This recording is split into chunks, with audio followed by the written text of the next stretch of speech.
Hello, student. Today we continue history, sixth chapter, town traders and craftsmen. In previous video, we studied about the different type of towns, where we studied court towns, commercial towns, port towns, trading towns, and also we discussed the traders and craftsmen. Today we discuss about the different important towns in the medieval period. Hampi. The capital city of Vijayanagar Empire was known as a Vijayanagara in medieval times. It is today a part of Karnataka state and is known as a Hampi. Vijayanagar empire का जो part था जो कि जिसकी capital Vijayanagar थी, जो आज हम्पी के नाम से जानी जाती, कर्नाटका का पार्ट है. It is located in Krishna Tungabhadra basin. The Vijayanagar empire was founded in 1336 and lasted for almost 200 years. लगभग 200 सालों तक इनका राज रहा था.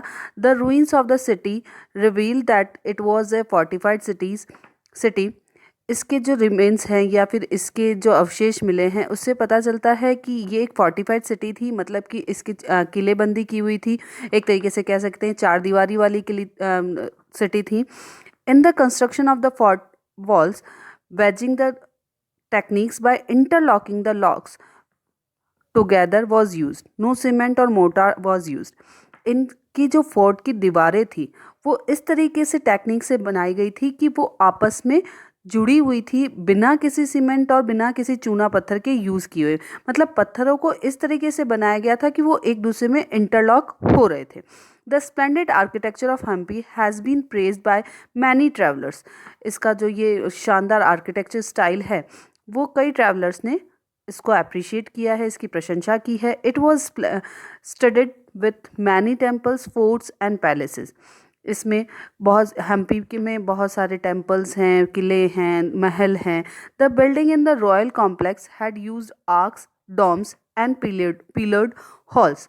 जो रॉयल कॉम्प्लेक्सेस हैं उनमें आर्क्स और डॉम्स का यूज़ किया जाता है. आर्क्स जो अर्धचंद्राकार, जैसा कि आप इस पिक्चर में देख सकते हो किस तरीके से ये जो अर्धचंद्राकार डायग्राम बना हुआ है या जो पिक्चर में बना हुआ है उसको आर्क्स कहते हैं.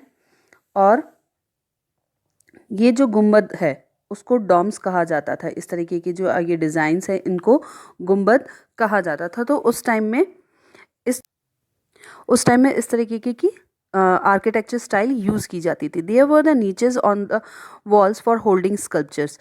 नीचेस ताकि जिसको कहते हैं कि दीवार में इस तरीके के गैप रखा जाता था, इस तरीके के रखा जाता था कि उसमें स्कल्पचर्स को मूर्तियों को रखा जाता था. Member of the royal families and many rich people had their residence in the garden complex and orchards. They content sculptures motifs such as the lotus and corbels.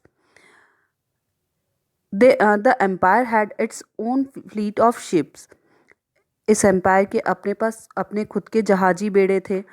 Besides coastal trade, inland trade also prospered. यहाँ पर coastal trade होता था, inland trade भी होता था. मतलब दूसरे देशों के साथ बिजनेस यहाँ से किया जाता था, उसके साथ ही देश के अंदर भी यहाँ पर बिजनेस किया जाता था. अब Muslim scholar Abdul Razzaq noted that there were about 300 ports including the ports of Calicut on west coast which maintain trade links with the countries of Indonesia, Portugal, South Africa, Arabia, Persia, Malaya and China. Abdul Razzaq जो कि एक मुस्लिम scholar थे उन्होंने बताया कि यहाँ पर लगभग 300 पोर्ट्स थे, जिसमें कि कैलीकट का पोर्ट भी था जो कि वेस्ट कोस्ट साइड में था, वेस्ट की साइड में था. और यहाँ से कई देशों के साथ बिजनेस किया जाता था. It has been said that about Hampi, if dreams were made out of stone it would be Hampi. इसके लिए कहा जाता है कि अगर ड्रीम्स स्टोन से बनते हैं तो वो हम्पी जैसे होंगे. Hampi is a full of surprises like a king's palace where king were weighted against the grain, food, goods और money which was then distributed to the poor. यहाँ पर एक बड़ा सा किंग बैलेंस भी है, जैसा कि आप पिक्चर में देख सकते हो नीचे की तरफ में, कि राजा के तुलने के लिए एक बड़ा सा तुला बनाया गया था जिसमें राजा को तोला जाता था और उसके बराबर में ग्रेन्स को, अनाज को, सामानों को या फिर पैसों को तोला जाता था और वो जो पैसा होता था वो गरीबों में बांट दिया जाता था. Abdul Razzaq while writing about the famous ruler of Vijayanagara Krishnadeva Rai says that trade had greatly filled the treasury of the empire. Abdul Razzaq ने ये भी लिखा कि कृष्णदेव राय के टाइम पे यहाँ पर ट्रेड जो है वो काफ़ी ज़्यादा अच्छा होता था, इसकी वजह से इनकी जो खजाना है वो हमेशा भरा रहता था. The Vijayanagar rulers also ruled over Goa for about 100 years and has built many ports along with this stretch of west coast.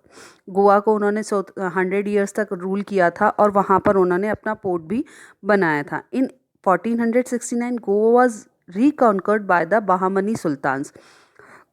वापस से 1469 में गोवा को बहामनी सुल्तान्स ने अपने कैप्चर में कर लिया था, लेटर बाय पोर्तुगीज़. और बाद में वास्को डिगामा जो आए थे, सेलर जो थे पोर्तुगीज़ सेलर, वहाँ से जब उन्होंने सी रूट निकाला तो पोर्तुगीज़ ने फिर गोवा पर अपना कब्जा करना शुरू कर दिया था. The loss of Goa and horse trade had continue to decline the Vijayanagar empire. और जब गोवा का से उनका अधिकार छूट गया और हॉर्स ट्रेड जो उनका था वो धीरे धीरे जब डेक्लाइन होने लगा, ख़त्म होने लगा, तो विजयनगर एम्पायर का भी डेक्लाइन होने लग गया था. In 1565 the Vijayanagar empire was conquered by the combined force of the 5 kingdom of Deccan, Golconda, Bijapur, Ahmednagar, Berar and Bidar. Vijayanagara empire को कॉन्कर्ड करने के लिए 5 फोर्सेस एक साथ काम कर रही थी और उन्होंने उसको अपने कब्जे में कर लिया था. The Vijayanagara cities was totally devastated and destroyed. और विजयनगर सिटी जो थी वो पूरी तरीके से तहस नहस कर दी गई थी, नष्ट कर दी गई थी. द रूइंस ले scattered over an area of 26 kilometre approximately. और इसके जो तहस नहस किया गया एरिया है वो लगभग 26 किलोमीटर माना गया है. Machilipatnam also known as a Machilipatnam, Masulipatnam जो कि मछलीपट्टम के नाम से भी जाना जाता है. Get its name from the gateway to the city decorated with the eye of fish. It was founded in the 14th century by the Arabs.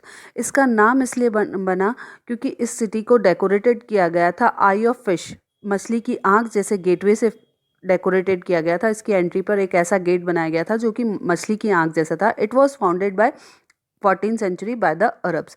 Arabs ने इसको बनाया था. Masulipatnam was a port from where the France, British and Dutch traded during the 17th century. 17th century में यहाँ से France के लोग, Britain के लोग और डच के जो लोग थे, पुर्तगाल के जो लोग थे, वो यहाँ से बिजनेस करते थे. It was a prime production centre of the fine chintz. Fine chintz मतलब कॉटन का छपाई वाला कपड़ा, which was much in demanded in Southeast Asian market. A royal order from the Qutub Shahi ruler permitted the Dutch to establish a factory at the Masulipatam. Qutub शाही ने order दिया, वहाँ पर Dutch ने अपनी फैक्ट्री इस्टेब्लिश कर ली मसूलीपट्टम में. पहले जो फैक्ट्री होती थी, फैक्ट्री का मतलब वो जगह होती थी जहाँ से इनका बिजनेस का सारा काम चलता था, जहाँ पर ये सामान को इकट्ठा करते थे, रखते थे. वहाँ पर उनके कंपनी के जो लोग हैं वो रहा करते थे, वो फैक्ट्री एरिया कहलाता था. Situated in the bay of Bengal, Masulipatnam is the administrative centre of the Krishna district. Bay of Bengal के में सिचुएटेड होने की वजह से मसूलीपट्टम जो है एडमिनिस्ट्रेटिव सेंटर भी था कृष्णा डिस्ट्रिक्ट का. In the state of Andhra Pradesh, Andhra Pradesh में ये है. This town is railway terminus. ये जो टाउन था वो आखिरी स्टेशन हुआ करता था and the important educational centre, और एजुकेशनल सेंटर भी हुआ करता था. This port city is non for the fishing trade, carpet weaving industry and scientific instrument. ये जो एरिया है, ये जो सिटी है, वो अपनी फिशिंग ट्रेड के लिए, कारपेट बनाने के लिए और साइंटिफिक इंस्ट्रूमेंट के लिए काफ़ी फेमस थी. Other products included the agriculture produce of India. इसके अलावा एग्रीकल्चर प्रोड्यूस भी यहाँ से किया जाता था. Masulipatnam was an even today is famous for the Kalamkari art. Masulipatnam आज भी फेमस है, जो कि कलमकारी आर्ट के लिए फेमस है. कलमकारी, जैसा कि नाम से पता है, Kalamkari technique derives its name from the Russian word kalam. कलम का मतलब pen, like tool use to draw outline on the cloth, and kari means work. मतलब कलम से किया जाने वाला आर्ट वर्क जो है वो कलमकारी कहलाता था. दस the Kalamkari meant that the work done by the कलम in its heyday, this sport used to handle export of different items weighing more than 2.7 lakh tons and the import of the 37,000 tons.